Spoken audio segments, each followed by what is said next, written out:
ඉතින් කොහොමද? හැමෝම හොඳින්ද? හදිස්සියේ නුවරඑළිය ගියා.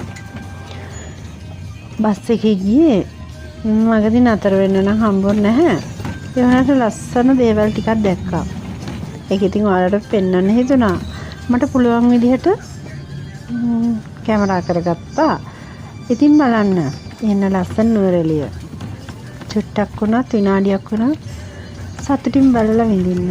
ඇත්තටම ගොඩක් ආස කරන පැත්තක්. හරිම ලස්සනයි. ඉතින් හැමදාම කියනවා වගේ හැමදාම සතුටින් ඉන්න සතුටින් විඳින්න හැම දෙයක්ම සතුටින් විඳින්න මේ සබාධම ලස්සනයි. හැම දෙයක්ම හරිම ලස්සනයි. මේ ඒ සබාධමට ආදරය කරන්න සබාධම මවන මේ රටාවලට අපි අපිට වගේම ආදරය කරන්න. හැමෝටම ගොඩක් ආදරේ. හැමදාම සතුටින් ඉන්න ලැබෙන්න ඕනේ.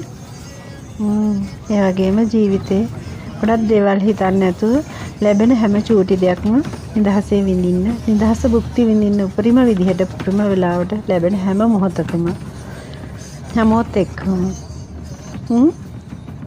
ඉතින් එහෙනම් මම දැක්ක චූටි දේ ඔයාලටත් පෙන්වනවා. ලස්සනයි නේද?